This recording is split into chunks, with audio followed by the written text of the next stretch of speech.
Welcome to this edition of the Vibrant Life Podcast. My name is Dr. Alice Prince, and I am your host today, and I absolutely love doing this podcast.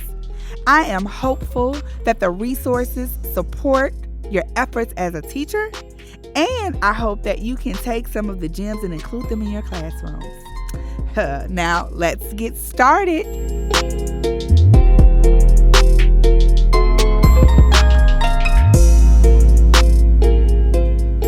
This next topic is interesting, and I've been getting a lot of the questions surrounding this topic.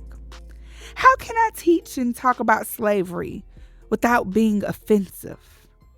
Well, that's a great question. And first, let me say that as long as your heart is in the right place, well, that truly does matter. Slavery could be a very sensitive topic to cover in the classroom.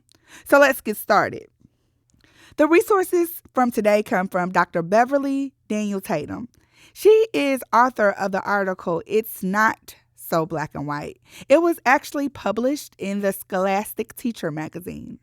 So I have 3 helpful hints for you today. And the first tip would be do not be afraid of offending someone.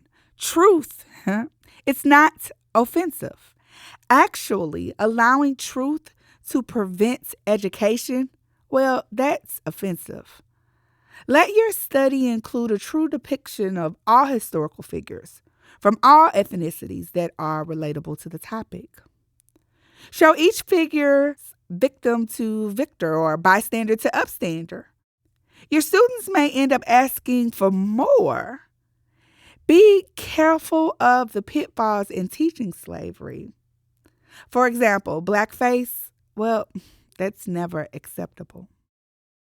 Be careful of reenactments, especially that may cause dialect change. You really want to ensure that the students are being respectful and that the lesson deepens their thoughts and perspective.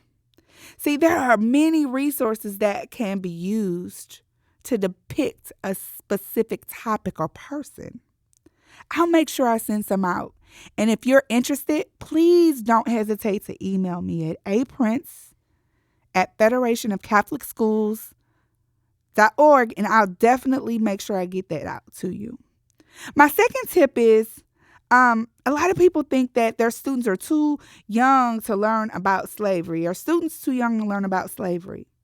Well, keep in mind that conversation about skin color, well, that begins as early as preschool.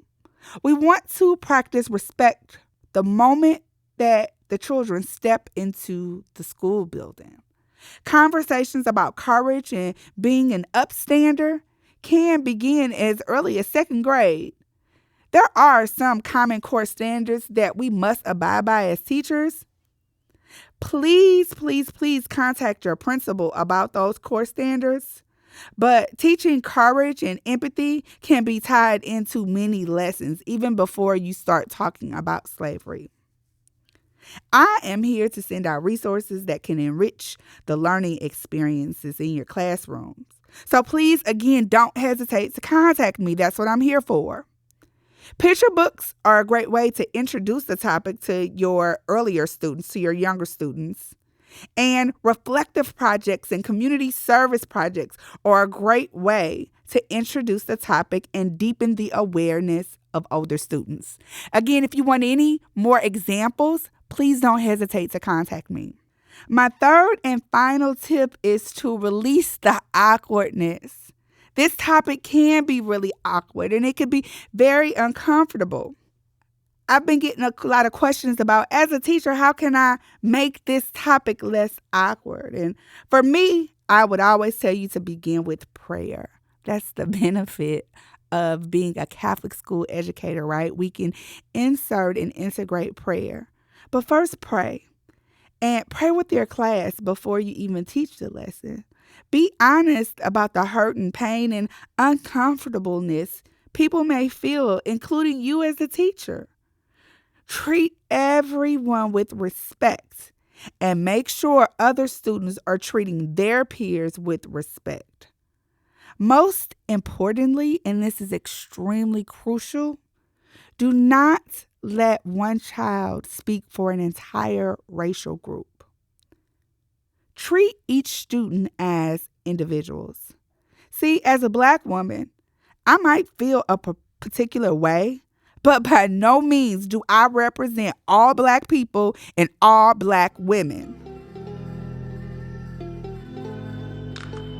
Well, those are my tips on how to talk about slavery. I will send out more resources. Please contact me with any questions. I am in your schools and I am available to you. It is important to check your resources and ensure the resources you're using does not depict Africans as culturalists and as passive. And if you want me to review some of those resources that you're currently using, I definitely will. Some other great resources are the Autobiography of Frederick Douglass. It also comes in a comic book format, which is really interesting. Another resource is If You Traveled on the Underground Railroad. And my third resource that I really like, especially for younger children, is called Henry's Freedom Box. Well, that wraps up this episode of the Vibrant Life Podcast with your host, Dr. Alice Prince. Please share this resource. Even if the teacher does not teach in a Catholic school education environment, please share the resource. And remember, this podcast can be found on all formats, including iTunes, Google Play, every single podcasting format. Thanks again. Until next time.